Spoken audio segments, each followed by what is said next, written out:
Happy Friday, TGIF. I'm so glad we are at the weekend, you guys. But before we go into our weekend, we have to spill all the latest sports news for you. We're talking about Draymond Green and how he was ejected, but I think that it was not deserved. We're also talking about Ben Simmons, and we're getting into fan or foe at the end of the show, as we've been reminding you all week. Before we do all that, make sure you subscribe to our channel, tap the bell for notifications, give this video a thumbs up, leave a comment below, and share it with your friends. Here's the Fumble Squad.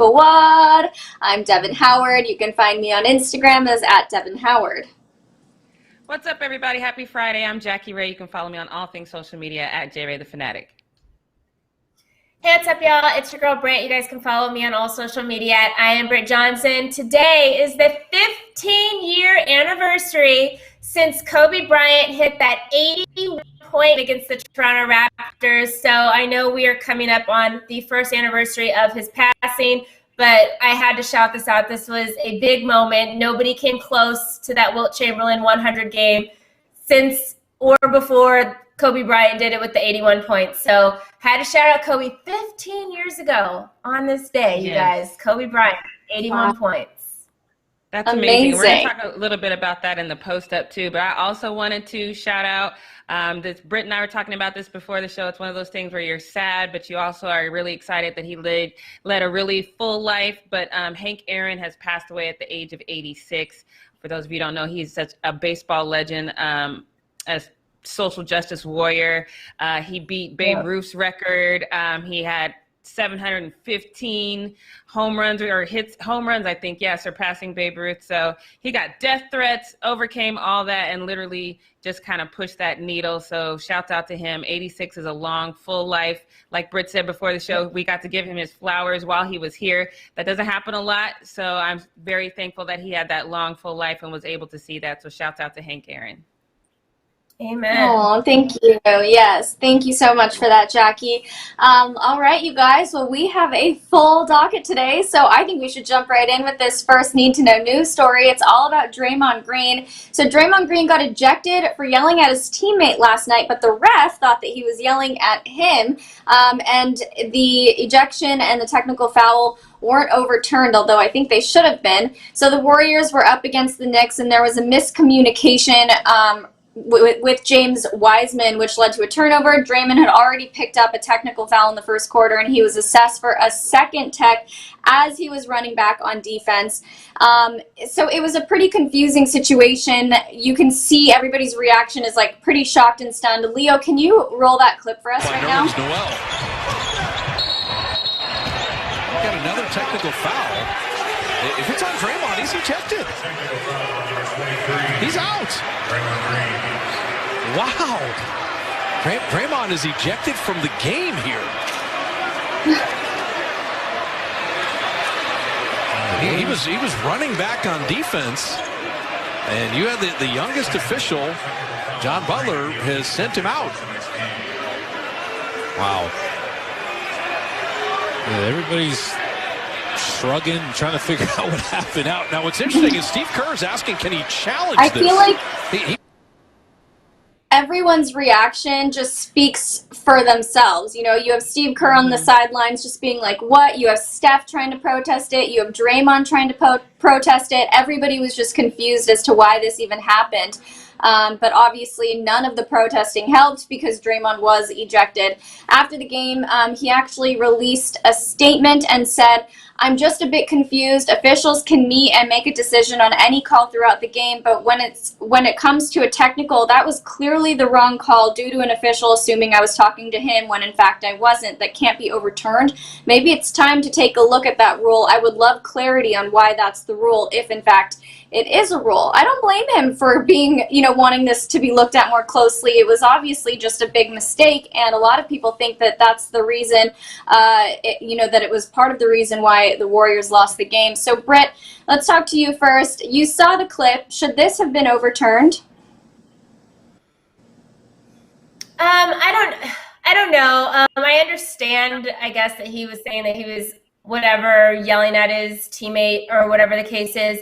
But I literally, it took me back to that moment that we covered with the tennis match where total accident, didn't mean to hit the ref with the ball, but hit the ref with the ball. And you hit the ref with the ball, so you're out. Like, there's no like overlooking it or overturning it. That's just what the ref said. And you could tell immediately as it was going, the player was chasing the ball like, no, I don't want it to hit you, but it hit him, so they're out, you know?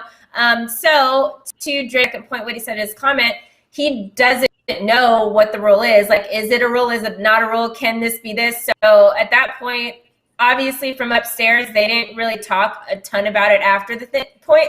So I do think like whatever he said, wait, and you're just ejected from the game. As far as everybody like trying to contest it, that's just something you always see though. Every time somebody gets ejected, everyone's like, what? How am I? Da, da, da. So that part I don't even care about, because I feel like whether you were guilty or everybody does that, nobody does that more than Draymond Green. This took me back to 2017 Draymond, when Draymond was literally kicking everybody in the head, in the butt, in the face, all this kind of stuff. And every time his foot just ended up being in this really high kick and knocking somebody out with it. He's like, what? I didn't do that on purpose every single time. So I don't believe the little like contesting as being like a clear sign that he didn't do anything wrong, because even if he did something wrong, he would have done that as well. So it is what it is. That's just basketball. That's just sports.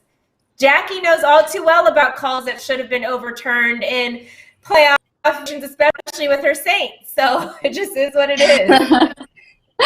Well, Jackie, then I want to hear from you. Do you feel like, based on what Britt said, Draymond just needs to go into these games and be a little bit more careful, or was this a complete mistake? No, I mean, I watched this clip and it took me back to when I was not I was a very aggressive player. Defense was my thing. So I got calls all the time. Sometimes they were warranted. Sometimes they were just in anticipation of me doing something that I hadn't yet done, you know? So it's just kind of the nature of the player. Sometimes you got to know that when you are that aggressive player, especially when it's on the defensive side, people just kind of anticipate that you're aggressive all the time. It was something that used to infuriate me all the time, but it was just a fact of my reality, and you just kind of have to learn to deal with that. I do think that in this particular case, I could tell, first of all, we've seen Draymond be this coach to the young rookie this whole time. So I'm not surprised that Draymond was yelling at him at all. It was kind of par with the course of what we've seen with him. So I kind of agree with Britt. Like, this is just one of those things that you got to take on the chin. You know who you are. You know how these refs see you. You know that everything that you do, maybe, you weren't yelling at the ref, but he's like, oh, this is that guy. He's fully capable of this. Now I got to react to that. So I get where Draymond's coming from. But at the same time, this was also the youngest ref on the court. So I think for him, this kind of plays into this is why we don't want these young guys calling these games with these major stars, because they can't even use your listening skills and see that he was talking to Wiseman and not to you. You can't even use your listening skills to do that. So I think it's a ding on these young refs. But I still agree with Britt, you know, and it's an unfortunate situation, but I had to live through it. Draymond's going to live through it till he retires. That's who you are. So maybe don't yell until they're like right in front of your face.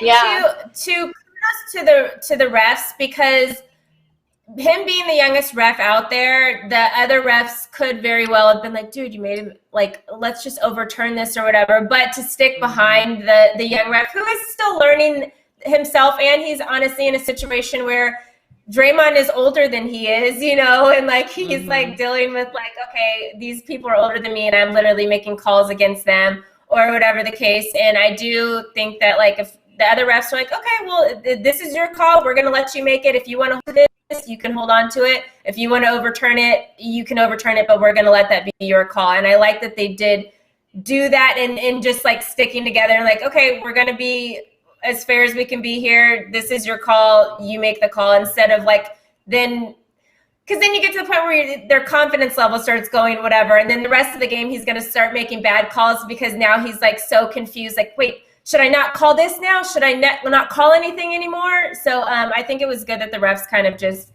like figure that one out on himself. And he could look back at it later and be like, yeah, I shouldn't have done that. But now he learned it and he's going to move forward and do better. Interesting. Okay, I was definitely expecting a different reaction from you guys. I see both sides. In this case, I feel like it should have been overturned, but I guess, yeah, that's the game of basketball. You gotta live with it sometimes. Let's get into our next need to know news story. This is all about Ben Simmons and how the poor guy keeps on disappointing. He still isn't performing well, even under their new head coach. And people are wondering if it's time that he really just digs in and changes his game. So as we all know, he's a non-shooter in the league.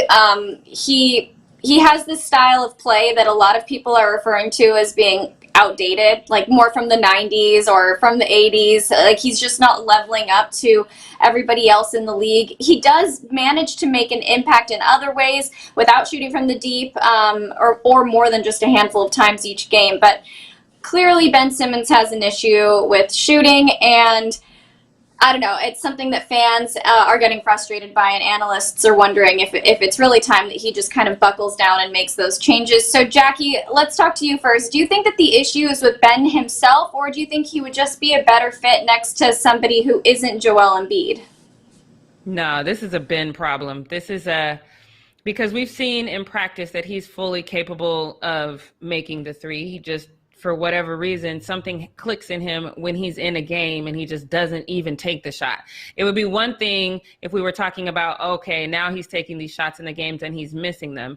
But we've yet to been able to talk about that. He just doesn't do that. And I don't think that's going to change. That's not a Joel problem. He didn't whisper in his ear, yo, don't take this shot. Nobody has whispered that into Ben Simmons' ear. So this is his issue. And I think this is the first season that we've seen. I've always kind of sided with Ben Simmons. I told y'all earlier this week that it's not many of us. I've never met an actual Ben Simmons fan. So I've actually kind of tried to side with him because even though he doesn't shoot the three, he typically does shoot. But he just from inside the arc. So, and I've always said that Steph made it so now we're changing the vocabulary, because it used to be like, oh, he's shooting the lights out. And that just meant he was going to shoot from wherever on the court. Then here comes Steph Curry. And now when we say people are shooters, it got to be from beyond the arc. So shouts out to Steph for totally changing the landscape.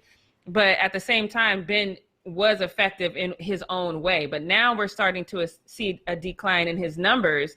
And now it's like, we can't really give you that pass, because now not only are you not taking that three, which we know you could make. That's the other thing. Don't put it on social media that you can actually make this shot, because now we know you can do it and you're just not taking it in a game. So now you're not taking that, and you're not being as effective from the paint as you usually are. So this is a Ben problem. This has nothing to do with where he is, more so as it is who he is. And he needs to try to fix this as soon as possible. Yeah, I know. I think that is the big part of the problem, is the fact that he will go on his social media and everyone's like, Ben's got it. And then in the game, it's like, where'd it go, bro? So, exactly. Britt, do you think that he needs to simply stop attempting threes and drive into the paint more often? Or how do you feel about all of this? Doesn't attempt threes, I think, is the thing. I think that you don't have to be a three-point shooter.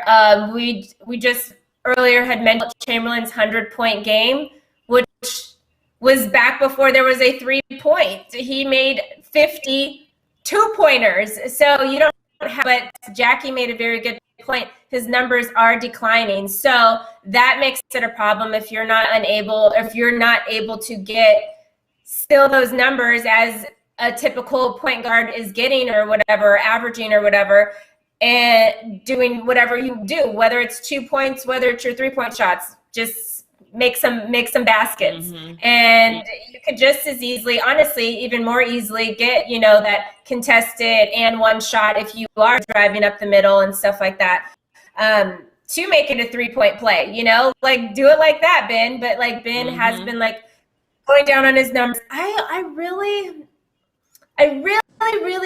think that Ben should try to play with the 4 more. I really do. I get he came in as a point guard, but when he was at LSU and then when he got into the league that summer, he got 8 inches taller out of nowhere. And he just became very uncomfortable with his body and with his where he feels like he should be at on the court, or how he feels like he can manage. He got, I don't know if it was 8 inches, but it was close to that number. I remember, he got really tall in a very short period of time. And so I still think that he's been struggling with that since, because I remember him at LSU and he was like shooting threes and stuff more and just felt more comfortable in his body. And I mean, a 7-foot point guard is something we do not see too often. Yesterday we were talking about the Jaylen Brown thing. He is 4 inches taller than Jaylen Brown, you know? Mm-hmm. So I can see how Ben could feel a little awkward in his position and probably even shooting threes. He has really long arms and he's really oddly kind of shaped in that sense because his hands are not even that big. You know, it is weird. Like, if you really look at him, it is kind of weird, especially since I knew what he used to look like before, you know? So it's like he hasn't grown fully into his, like, spirit of his body yet. And I think he should try playing the 4. I just think that. I think the point guard position might not be for him, especially because now the point guard spot requires you to shoot threes. Like, it just does. He could be a 4 and never have to shoot a 3 and nobody would ever ask him any questions. There are 4s that shoot threes, but that's not something that's like standard, you know. He wouldn't have to do that. He could just take it to the basket every single time and get a bunch of layups and be good to go and be done with it, you know. I think he should try the 4. Doc Rivers, let's get something happening here. Well, he's probably watching. That's a really good point, though, because you're right. He does. First of all, I would feel so horrible if I turned on the Fumble and heard somebody say, Jackie's body's just awkward. She hasn't really grown into it yet. I'd be like, damn, that sucks. Sorry. I know. That's so funny. But aside from that, I do see your point, you know, especially when you're saying you're going from, in your college days, you didn't have whatever this mind fear is. So it's easy to attribute it to you had this late in life growth spurt and now you're just you still haven't grown into that. But that still always goes for me back to the coach. Like, you don't see your boys out here struggling. You're not going to put some things around him, some ideas, some suggestions to make him get better. You're not going to just switch. You see it's not working where it's at. How come Britt comes up with let's move him to the 4, but the coaching staff doesn't come up with that? That's always going to be a problem for me. Like, what is your job exactly? Is your job for the players to tell you, hey, this is what I want to play, this is where I'm comfortable? Or is your job as a coach to say, I get where you're comfortable, it's not working, let's try some other things? That's always the weird. I don't understand what's going on with that. Poor Ben. Sorry about the body comment, though. That's still funny to me. I'm probably going to make that a clip on my Instagram, just so you know. I know, I started laughing and nobody else was laughing and I was like, wait, should I not be laughing at this? I thought that was super funny too. But yeah, I think you guys are absolutely right. Something needs to change with Ben Simmons, whether it's a call from the coach or if it's just, you know, more time practicing for himself. I think that winning Rookie of the Year, people had a lot of high hopes for him, but so far he hasn't really been able to live up to those expectations. And now it's really, I mean, he's in crunch time to figure it out, you know, so hopefully that happens soon. But you guys, that wraps up Need to Know News. So Jackie, can you take us into the post-up? Yes. Post Up Friday edition. I'm so ready for the weekend. I'm ready to start this on an awkward note. I know we've not really done that, but I'm ready to start this one on an awkward note. Because if you guys do not know, I'm not a fan of Papa John Shaq. I don't like the man. He's not my favorite. Him and Chuck, I could really do without. But, you know, they do make TNT awkwardly funny, I guess. But there's this moment in time I'm not a fan of. You guys probably saw, or if you watched TNT last night, you probably saw Shaq kind of say some disparaging things about Spida. He said that he didn't think he was actually going to be great. He's not a shooter. He can only score, but that's about it. And that is just, I just don't think you say that about a player, because Shaq had a bunch of things that people could criticize him for back in his day, but I think journalism was just a little bit different there. But anyway, the Jazz did end up beating the Pelicans 129-118, in part because Donovan Mitchell scored 36 points. He got 7 rebounds and had 5 assists. So guess who Spida has to talk to after they pulled down this win? And instead of Shaq saying, hey, you know, thanks for going out there and proving me wrong, I want to see you succeed, he's trying to take the credit like, yeah, I said that to motivate you. Watch how awkward this interview goes. You are one of my favorite players, but you don't have what it takes to get to the next level. I said it on purpose. I wanted you to hear it. What do you have to say about that? All right. That's it. That's it? All right. That's it. Okay, cool. I mean, I wanted you to hear it. I've been hearing, Shaq, I've been hearing that since my rookie year. I'm just going to get better and do what I do. Good. At the end of the day. Well, that's what I wanted you to hear you say. Yes, Love sir. your game, brother. Keep it up. Appreciate it. Yeah, I think, Spider with Al Candy. Okay, Fat Jesus. He gets on my nerves so much. I cannot stand Shaq. Rudy Gobert obviously responded to that too, because the thing is, they went into the locker room, and that's when everybody kind of heard this. And so Rudy Gobert responded to that and says, whatever they want to call us, if we keep winning games, they're going to have to keep watching us maybe all the way until July. And then veteran Mike Conley joined in defense of Spider's criticism. And he said, I don't know how you can make a statement like this regarding his progress at such a young age. Now, keep in mind, this is the crazy part. Keep in mind that Spider averaged 36 points in the bubble, and he had 2 50-point games. That's the Spider that Shaq said he ain't going to be worth a damn.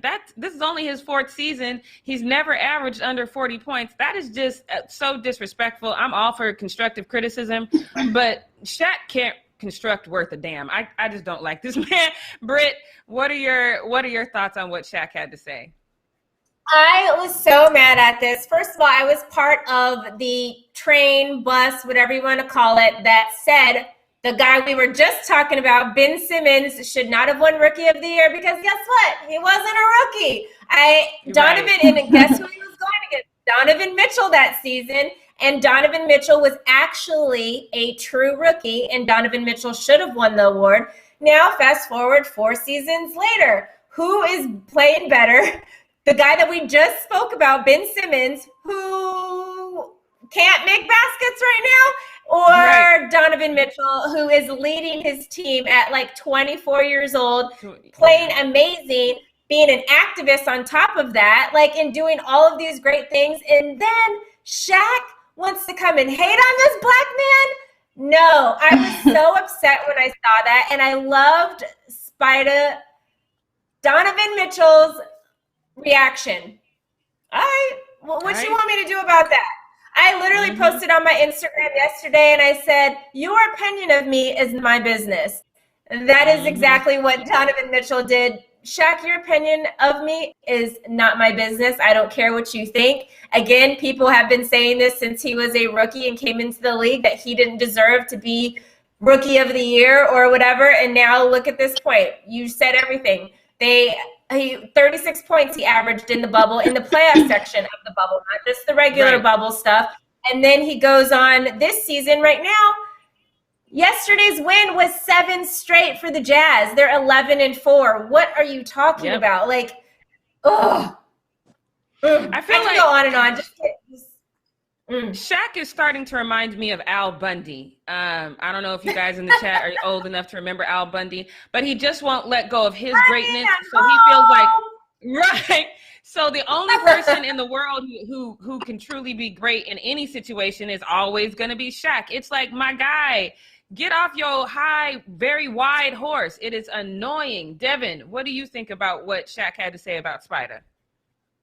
I mean, I think it's awkward and weird too. Watching that was super uncomfortable. I don't know why he said that. It's like makes no sense to me. I feel exactly the same way that you two do. Mm-hmm. And if you he sounds like he always has marbles in his mouth anyway. So just stick to the script, Shaq. Don't start ad-libbing and dogging people. It's annoying. It's annoying. But let's move on to this next one, because this next one is hilarious to me. This is a mini What We Not Gon Do. What we not gonna do is call me by my damn government name if you ain't in my family. If you ain't in my family, or if I don't know you personally, not even if I know you personally. If I haven't given you specific permission to call me by my government name, don't do that. Check out what happened, the look on Steph's face when somebody called him by his government name.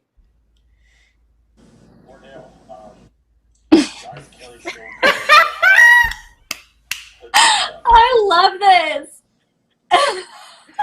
Oh, can we just one more time, please, Leo?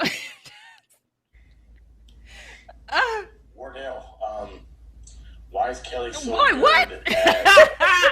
You know what I think happened?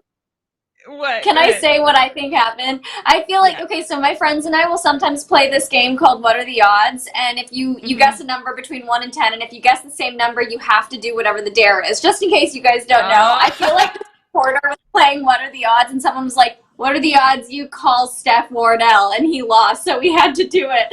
But I thought Steph's reaction was completely priceless. It was so funny. Wait a minute, Devin. Wait a minute. Did you just say you and your friends play games? I thought you told us you don't play games. He doesn't That's play the board one games. game.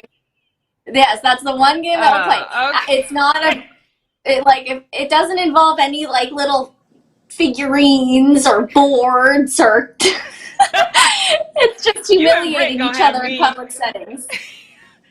You guys are giving me the best ab workout today. Britt's calling people awkward in their body. You doing some weird little figurines thing. I'm having the best day in the world today. This is a fantastic Friday. I'm all about this. I am going to get to one Twitter user, though. It's Friday for Jackie. It's Fitness Friday. Like, look, I don't even have to do the crunches I do. Let's be honest. Yes, I do. I still have to do the crunches. But I still appreciate the extra workout. I'm still going to get to one Twitter user, though, because this is exactly, I don't know if it is Devin's game, but it might be. But I think it was, he just didn't have a legit, you know what, this tweet does kind of co-sign on what Devin just said, though. Dude didn't even have a legitimate question. He just wanted to say Wardell because of the game. Devin's on to something. Look, Britt cracking cases yesterday. Devin's decoding stupid-ass comments today. We on a roll this week. This is a great week. I'm loving it. I'm loving it. All right, so if I were to have a man crush in the league outside of LeBron, it would probably be Jaylen Brown. I think he is so fly. I think his whole energy just fits my whole stilo, and I love him. He said something, if you guys are interested in podcasts, you should check out mine. I said the same thing on my podcast. I'm like, y'all sit out here, act like we on a whole new day because we got Joe Biden. It's cool, but ain't nothing really changed yet, guys. We need to still keep the same pressure. Jaylen Brown said the exact same thing. He says, I don't want to be pessimistic, but I think now having a new face, Joe Biden, people are taking their foot off the gas thinking that everything is okay now. I would like to challenge that. We still have a lot of work to do regardless if Biden is in office or not. Please keep that same energy is what he's saying. This is so dope that he said this. He's actually said a lot more. I'm going to show you his comment. I'm not going to read all of it because it is long, but I do like the end of it where he says people still need to make phone calls, etc. So I'm looking forward to continue the fight for change. We are still in the middle of a fight, people. I need y'all to know that this is not over. Please know that. And look, some fans reacted to this as well, which I still love this statement. The first user said, the people who are taking their foot off the gas are those who exploited the purpose of the movement. They are not real ones. I'm not going to argue that. That sounds somewhat right. And then this user said, it's rare to have sports figures with this level of social consciousness. Historically, the Celtics have been at the forefront of basketball when it comes to social issues, back when Bill Russell was juggling civil rights activism and winning championships. So good to see that. For overall, y'all know I always go to Twitter to see what the fans are saying. And overall, people are like, you know what? We're very relieved. We're very happy. We feel like we don't have to watch Twitter and see our president act crazy. But you're right. We still need to continue the fight. So that was a very good moment for me personally to see that people agree with him on this and that we need to continue the fight. So Britt talked about awkward bodies. We're going to talk about awkward selfies now because I have no words for this. Michael Beasley, if you guys don't know him, you probably do. He was kind of a journeyman. He went everywhere. He was a Heat for a while. He was with the Lakers for a while. He just went everywhere. So you probably seen him. And normally when you've seen him, this was the last time he played was with the Lakers. He's either got cornrows or like this or some cute, really tight locks looking braids. He's always looking fly. But he decided this is his new fly look. And I'm not, there's nothing about this that works for me. What in the Rick James is oh, jeez. Oh, my God. Or I feel like he's like, sexual chocolate. That boy good. That boy good. That boy good. Yo, if you guys have not watched Coming to America, please catch up. Yes, please watch it. Please watch it. But when I saw this, so let me just tell you, when my producer sent this to me, I thought when I clicked on it, I thought this was somebody telling me the beginning of their wash and go day. Like this is not the end stage. This is the beginning of your wash and go day. Now you got to braid it, sit under a dryer. But nah, this is his final look. And it bothers me so bad. But this Twitter user has my exact thought process because it's the pose for me too. Like, here I am. He said, how you be taking a selfie and be like, all right, I'm gonna post this instead of damn, I look effing stupid. Like, my exact question. Because it's the face for me, like, y'all know I look fly. Like, y'all see this? Y'all see this hair? No, somebody I go feel get bad him. for him. Why? He posted that on purpose. Because he thought he looked there. He thought he looked good. He thought he looked good. And people are like, damn, I look effing stupid. I feel bad for him. It's the beginning. You know what he looked like. Right. And then you know how you know it's on purpose? Because look at the lighting. He was like, ooh, the lighting's good right here. Let me do this. Like, oh my God, this is awful. Oh my God. I'm sorry. Ooh, and he got like some fresh highlights with it too. Like got those extra little blonde pieces. Like, I know. Tilt my head. Oh, yep. Somebody said just let your soul glow. Yes, just let your soul. See, somebody got it. Oh, I see you, Donnie. That was a good one. That was good. Let me move on because I could literally do this for another 10 minutes, gladly too. But let me move on to this next one. Whew. All right, Marshawn Lynch. Y'all know he is beast mode. I love him. He had talked about doing some hockey. I was like, that's never going to happen because I just didn't feel like he was going to have the balance. But I was wrong. And he got out there with Akim. I know y'all remember Akim from the Calgary Flames. He had that whole controversy with the coach, Bill Peters, back in 2019. But he is fly. So I like seeing the two of them together. I was just going to pull a clip of this, but it's beast mode. So you know it's going to be hilarious. So let's just look at this hilarious yet brief hockey life from Marshawn Lynch. Yo, Sean, talk to him. What are we about to do? What's his name? Wayne Gretzky. Y'all heard him before? Well, I'm Sean Gretzky. You know what I'm talking about? Come on, Sean. Come on, Sean. Come on, Sean. It's a whole different animal, bro. Yeah. Come on, Sean. Struggle. There you go. What the nigga say, Cat Williams is going to be sliding around on the ice with the gloves. Who we fighting? On your mark, get set, go. I swear I thought he was going to fall right here, but he doesn't. Yo, Sean, how's day one? Hey, man, I just told you, man, they can't fuck with your boy, man. Sean Gretzky on that motherfucking ice, man. Just left out that thing 1-0, you know what I'm talking about? Don't look for 2-0. I got to retire, hang the motherfuckers up, you know what I'm talking about? Oh, I love Marshawn so much. I'm glad he retired because he stayed up. I expected him to be falling all over the ice. He stayed up, but he definitely, you want to talk about looking awkward. He looked so awkward, but I just love Marshawn. I had to show that whole thing. But you see the press and curl, the press out, Michael Beasley, do that. Just you see the press that Akeem had, do that. Just do something else. But anyway, let's move on to this one because this one is also, I have to say, I'm so wrong. Y'all remember earlier in the week where I was like, oh, okay, I was wrong about Bills Mafia because they had raised at that time $290,000 for Lamar Jackson's charity. I thought that was going to be the end of it, but they still out here raising money. As of right now, they have raised, it's almost $500,000 so far that Bills Mafia, I still can't believe I'm saying this, Bills Mafia has raised this money. I'm sure that by tomorrow, it'll be at $500,000. This is a beautiful thing. This is for Lamar Jackson's charity, the one that feeds children, which I think is so important. This is just an amazing thing. But of course, you know, the haters come out at night. So the haters were definitely there to kind of throw some salt on this beautiful thing that Bills Mafia is doing. This one, he might not be wrong about this one. It goes, they think it's going to buy him some good karma to beat the GOAT Mahomes. I mean, I'm all for good karma. So if it works, it works. You know what I mean? Put that good karma out there just in case, because that's definitely going to be an uphill battle. But I love this Bills fan reaction to this hater because he says, and why are you going to donate to his charity? Because he played like crap and then got a concussion. And then the bill says was actually the charity is helping children during a pandemic. And B, Lamar Jackson is one of the most exciting players in the NFL. And C, because Bills Mafia, they do what they want. So I love that. Congratulations, you guys. This is so dope. I take back 99% of what I've ever said about Bills Mafia. Y'all go out there and get it. I'm definitely rooting for you, so go out there and get it.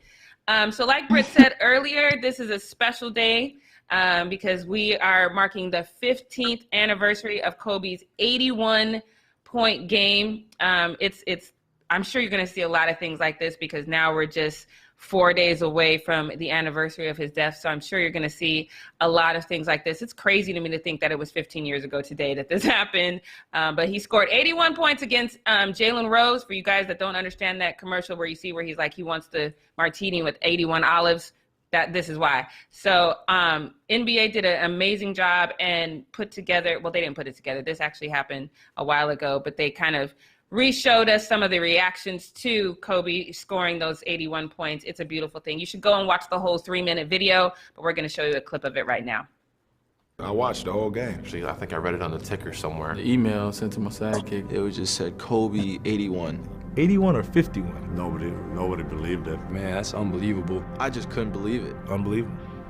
Unbelievable. Unbelievable. Unbelievable. And an 81-point game. Ladies and gentlemen, you have witnessed the second greatest scoring performance in NBA history. You talked about him being in one of those zones. Yeah. He's definitely in it right now. Well, when I first got the email sent to my sidekick, it was he was at 71. I was like, no way. No way. And I was out at the restaurant, so I went right and tuned in at the TV that they had in the restaurant. And yeah, 71. So I watched the rest of it, man. And at that time, I think everybody was a fan of Kobe's to see this is history right here being made, you know. And no one's scoring 80 points in today's game. So everybody was a fan, man. Tuned in and watched his greatness. I heard he had 81, Mike. Yeah, I love that. That's so touching. First of all, they always do such an amazing job. The music is always so inspiring, but just to see how everybody reacted to it, a lot of them thought that, when somebody said he saw it on my sidekick. Some of y'all don't even know what a sidekick is. That's crazy how fast technology is moving in our country. But Devin, watching that, I saw you in the chat, you said it gave you chills. What did you think just seeing how everyone reacted to that? I just think it shows the power of Kobe's legacy. And, you know, that right there, that's the Mamba mentality. And watching that back and knowing that he was able to achieve such a huge accomplishment and, you know, especially so close to the anniversary of his death, like, it's just, I don't know, it just, like, makes my heart break a little bit. It's sad, but it's also so inspiring. I feel like a lot of different emotions right now, but it really is beautiful. I got chills. Yeah. Britt, what about you? I know you mentioned it earlier. What did you think watching that video? I don't want to talk because I feel like I'm going to start crying, but yeah, it's just what Kobe is like, you know, everything that he's meant to everybody. And then D-Wade even saying, like, in that space, everybody was a fan of Kobe, you know, like, it's like whether we hated him or loved him, depending on if he was playing against our team or not, like everybody was like rooting for him that day. And like, I don't know, get me out of here. Yeah.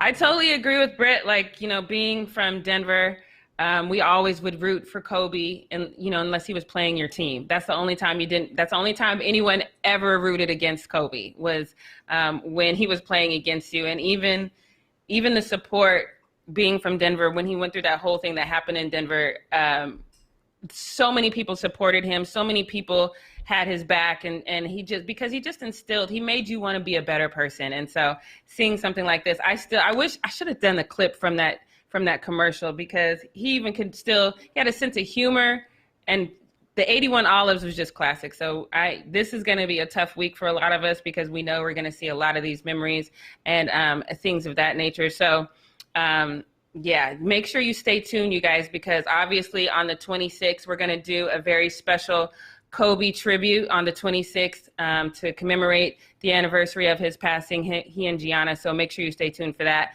And yeah, so rest in peace. But that is a beautiful day to remember his greatness. So let's move on to what we not gonna do, because this one is something I actually talked about earlier in the week. And I was kind of like, ha ha, he he. But she actually went through with it. So, you know, earlier I told you that Linda Holiday, who is Bill Belichick's longtime girlfriend, she posted to her IG reflecting on the new year. And then, of course, a fan came and said, she's talking about how great the year was and looking for blah, blah, blah. Some fan came on and said, too bad, Bill, let Tom go, which I think that is a normal response, especially if you're a Patriots fan and you consider the season you just had, like, lady. I think that is a totally warranted response. But she replied to that and she said, and you have all the answers, evidently. Tom didn't score Sunday night, not once. Defense won the game. Were you even watching? On the other hand, I'm happy for Tom's career. Why can't you be? Well, first of all, you don't throw shade and then say, but I'm happy for him. That's stupid. Second of all, Who Dat Nation is probably some of the people that came for you. Because if you were right in your assessment and Tom hadn't scored, that means those 2 touchdowns he threw for didn't happen, and we actually win the game. So you probably pissed off a lot of Who Dat Nation because we lost this game. We can't even blame this one on the refs. So we still a little bit bitter about that one. So we're probably the ones who came for you. But here's the thing. I think when you make a mistake, we all make mistakes. I talk very fast, and I mess up everybody's name. If your name is not like Bill Smith, I might mess it up. So I don't have any problems apologizing to people when I say wrong names or things like that. So I would have had so much respect for her, and I would have considered her such a class act if she'd have said, you know what, y'all are right. He did score. My bad. So I had that one all wrong. Good luck, Tom. Just leave it at that. No one would have cared. Half of us don't even know you're dating Bill, right? But nope, she goes to her Instagram, and she does this long, drawn-out post saying that she was actually right. Commentators everywhere knew what she meant. No, they didn't, because they knew Tom scored. But she said she was going to make her team, her Instagram go private because she didn't want to hear from us anymore. I actually didn't think that she was going to do this because she's dating Bill Belichick. And I feel like Bill Belichick would have been like, girl, if you don't put your big girl panties on and just take this on the chin, this is going to die down. Nobody's checking for you like that. This is just a moment in time. It'll pass. But she did not. Instead, as of this morning, this is her page. She actually did it. She went private. So what we not gonna do, Linda, and this is for y'all in the chat, because I see y'all in there sometimes, or if you go and you come back, you say, oh, I'm unsubscribing. Fun fact, people, when you unsubscribe or decide to make your page go private, you don't have to announce it. The button works in silence. So what we not going to do is announce that we mad and we doing something. Just do it and go on. If you don't want to be bothered with us, we don't want to be bothered with you. Linda, if you don't want to be bothered with us, we don't want to be bothered with you. You could have just made your page go private. We didn't have to have this whole announcement about, well, I'm mad, I'm going private, or I'm mad, I'm going to unsubscribe. The button, just if you're on your phone, your little thumb will work. If you're on your desktop, just move your finger. It all works in silence. So what we're not going to do is broadcast our departure. Just depart and move on. I'm here to help, okay? That's all I have for what we not gonna do, guys. But again, don't forget to stay tuned and make sure you're here on the 26th, because I can't wait to see how we honor the legacy of Kobe Bryant. It's Fan or Foe! Yes, guys, it is time for Fan or Foe Fridays. I'm so excited. This is the first time we have the whole squad here for our Fan or Foe Fridays. We basically took your guys' comments from the week. We screenshotted things you guys were saying in the chat that we didn't actually get to talk about with you guys, and we have them here today. So we are going to go through them, and we have a total of like 13 to 15-ish, so we'll try to get through as much as we can. But if we miss something, again, next week, you guys, Monday through Thursdays, we are screenshotting comments you guys ask us, questions you guys ask us, whatever it is. We're screenshotting a variety of different things, and we will be talking about them today. It can be directed at one specific person, just mention that person in it, or it can be directed at all of us, and we'll go from there. So let's get started. I will just be reading these, and then I'll let these ladies help me. This first one is about Deshaun. So Jonathan, who is here today. So Jonathan, we will be answering your question, buddy. He said, what are the chances Deshaun Watson gets traded to the Broncos? Jackie, I'm going to let you start with this one because you are the resident Denver, right? Not fan, but Denver resident that we know on this panel. So what do you think about Deshaun Watson going to the Broncos? I think John Elway has had an opportunity to work with several black quarterbacks, and he has passed. And I do not think that that's going to change anytime soon. John Elway has an issue with black quarterbacks. He's had that since he played in the league. So I would say that this would be an amazing addition for the Broncos, but I don't think John Elway is going to make that happen. If John Elway suddenly loses his job, ask me that question again. But right now, that's a no. Well, I can almost guarantee John Elway probably has the most never going to get fired job ever. Right. I don't think he owns half of Denver. Everybody would disown, all the Broncos fans would disown the Denver Broncos if they ever fire John Elway. Like, hands down, he has the easiest job there is in the world because he definitely probably will never get fired. Do you guys have an idea of where you think Deshaun Watson will end up? I personally think that he probably will end up with the Washington football team, I think, which will suck for my division. Also, speaking of Washington, I don't know if you guys heard Dwayne Haskins signed a contract with the Steelers today. Yes. So Dwayne Haskins will be joining the Steelers, which is pretty cool. Back to Deshaun Watson, though. What are your guys' thoughts? Do you guys have a place where you want to see him? I mean, I feel like he would be a really good fit. Oh, sorry, Jackie, I didn't mean to cut you off. No. But I do feel like he would be a really good fit with the Broncos as well. I think that that would be an amazing addition for the team. But, of course, like you guys said, that's probably not going to happen. I've seen Washington football team tossed around in these conversations so much, so that does seem like a likely landing spot for him. And I wouldn't be mad at that. I think that would be good. Yeah, I've been seeing the Jets tossed around a lot. I think that that's not a bad look. I think that makes sense. I saw somebody in the chat said the Patriots. That's actually where I would love to see him go, just because. Oh, I hate the Patriots. I hate the Patriots too, but I'm still. And Cam didn't give me enough room to understand if I hate the Patriots because of Tom Brady or if I just hate the Patriots. I need somebody I actually like who can do well over there to go so I can figure out why I hate the Patriots. So I'm going to vote for Deshaun. But wherever he goes, I want him to succeed. All right, let's get this next question up here, y'all. This is about Jackie. This one is going to be for you, Jackie. Native Son said, I love when Jackie goes off. LOL. That sounds like a fan to me. That is a fan right there, Jackie. For sure. Yes. I go off a lot, though. Do I go off a lot? I wonder what going off point got him. Like, you know, like what thing got him where he's like, oh, that Jackie, man. Oh, she went off on him. Right. And would you, Native Son, feel the same about Jackie if she went off on you? Because some guys do like I love it when she talks like mean to me. Like, are you one of those, or are you just like when she goes off on those guys? I don't like those guys. So answer correctly, because I don't like the guys. Yeah, like if you don't flash back on me, get out. All right, let's get the next one up here. Kyrie. This one's about Kyrie. We probably had a lot of talk about Kyrie this week. I disagree. He is a pro athlete who not doing his job and has no excuse. I feel like this is going to be a faux kind of comment to us because I think all of us were in agreement and we liked what Kyrie did. Devin, what do you have to say to, I don't even know this guy's name. I'm not even going to try it. Luendo Tushifularo.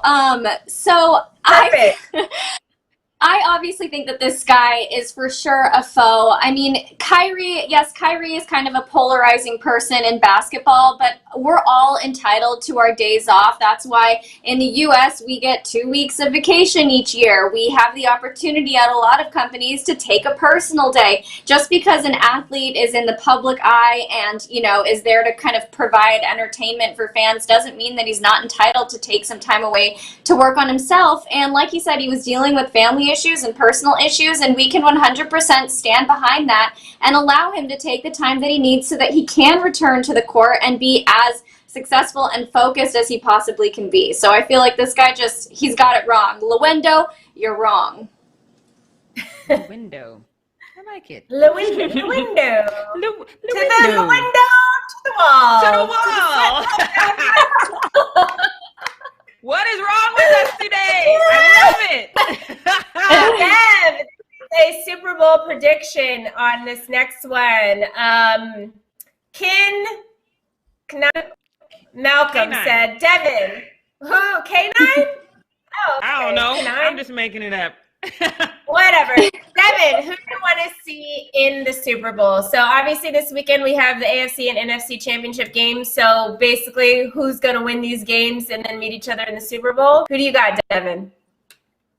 I think that it's going to be Packers versus Chiefs. And I feel like that's going to be a really great game, especially if they have Patrick Mahomes in, which we talked about that earlier this week. Pat Mahomes, they may decide not to use him because of he's on concussion protocol and they need to preserve their franchise player. But I think that it's going to end up being Packers versus Chiefs, and I feel like it'll be a really good game.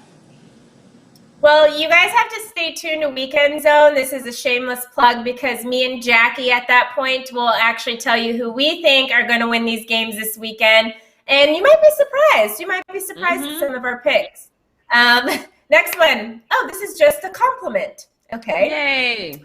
Right through a good compliment. Okay, so Rodney is always a fan of the show for sure. Yes. He said, hey, Britt and Jackie and Devin, you are all looking very beautiful and smart. Thank you. Doing your job. God bless all of you and stay safe. Rodney! What up, Rodney? Love you, Rodney. Rodney is a Fumble regular. We always see you in the comments. We appreciate you. I actually have Rodney today. Have you guys seen him I today? saw him earlier. He was in here earlier. Yeah. Okay, Rodney, I hope you're still watching because we just gave you like the best shout out I think any fan has ever gotten on the Fumble. And you missed it. I'm sure, I'm almost positive if he missed this, he's going to rewatch it later. Like something might have came up, but he'll rewatch it later. But thank you, Rodney. We love you. Next one. This is on Kyrie speaking for himself. So this is what we showed on the show, his little interview. Robert Anderson, who is always on the Fumble as well, we always see you and said, that's exactly why I was against him saying anything. Save your breath because it doesn't matter. It's the never-ending song. So I think he was agreeing when I had said this is why Kyrie didn't want to talk, because people continue to say whatever they're going to say anyway, or just kind of pull and keep pulling more and more. Do you guys have anything else to say to that? Do you guys agree with what Robert said? Totally agree. Mm-hmm. Yeah. We talked a lot about Yeah, we did. Yeah, and we did discuss this too, how it's like we want him to speak out. He's damned if he does, and he's damned if he doesn't. Why am I struggling so much? It's Friday. Yeah. It's Friday. But yeah, no matter what, he's just always people are gonna. He heard us. He thanks us. He is here. So I'm glad somebody must have called Roddy and been like, you better get back on the Fumble, my guy. So next one. This is a good one. This is on Mahomes' mama, which we talked about this week. Sean Campbell said, I understand her concern over her son, but she has to understand the game. Stay off social media if you can't handle yourself. Is that good advice? Fan. Good advice. Mm-hmm. This was a say less moment for Mama Mahomes, for sure. Like a say less moment. Like she kind of, I don't know. Every time she speaks, I feel like she just digs herself deeper and deeper. Like each time we do a story, it's always like, dang, I don't like you even more now. You know, like she just seemed like she's being positive. And the crazy thing is, she's been in this game for a long time because her husband was a professional baseball player. So she knows the limelight. Like, it's not like, she's just been this regular mom and not used to any attention. Like, her husband played professional baseball for a long time, and your son has been a star since he was a kid. And you should be used to this and know to say less sometimes. Yes. Sorry, Mama Mahomes. Sorry, not sorry. We're going to continue on Mahomes. I feel like we just did back-to-back Mahomes ones. I think Patrick Mahomes' mom is probably going to be coming for us in a future tweet. Robert said, Pat is a franchise player. Don't take any chances. This weekend, you guys, playing in the AFC Championship game against the Buffalo Bills. Josh Allen isn't a super scary quarterback, but that Bills defense is.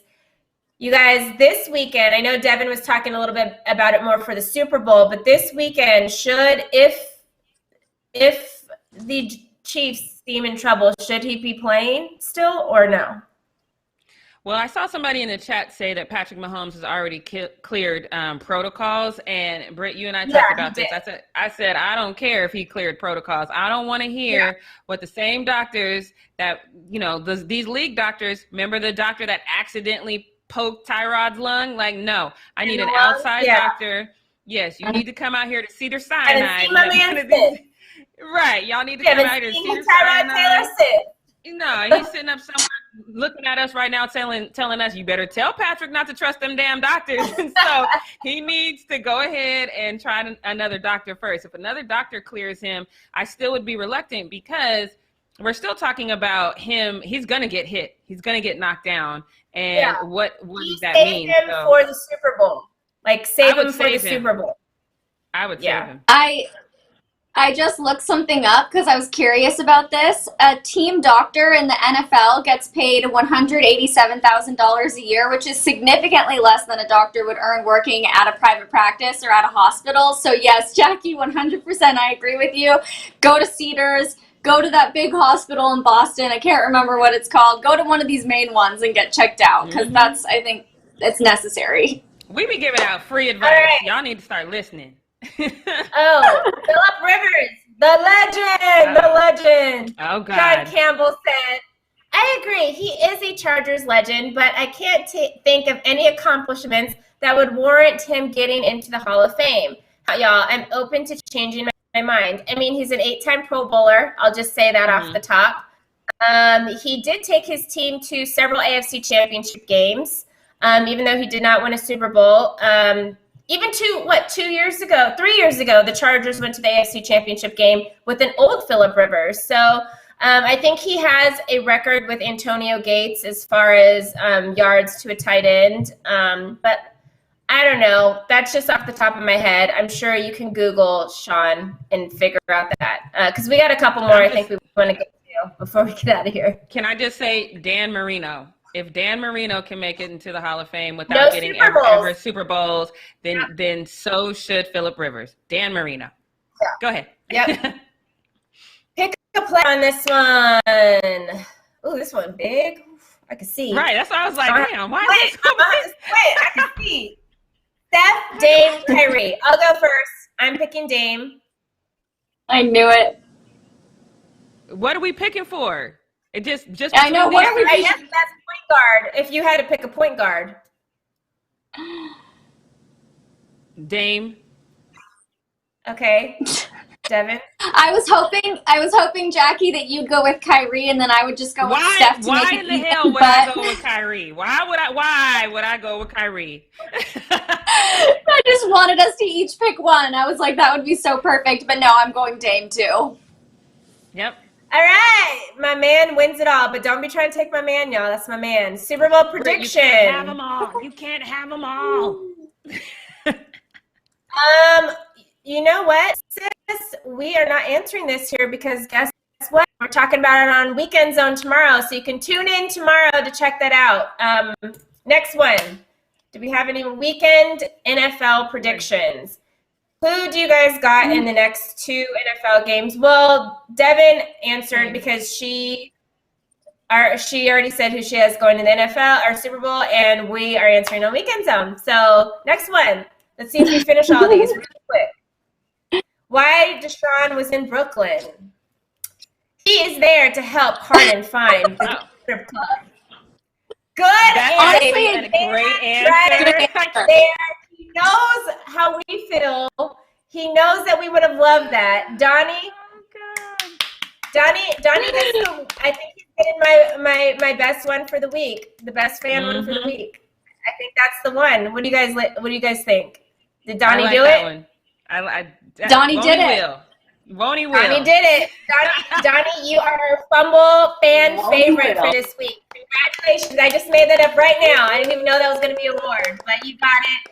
That is it, you guys, for Fan or Foe this week. What another great week. Make sure you guys keep coming. You guys, now if you've seen this, you see the questions people are asking, the responses we're giving. So now you guys next week come up with some better questions, better responses, and we're just going to keep this going. It was good. I like this week, though. Good week. Good one. Good week. Yes.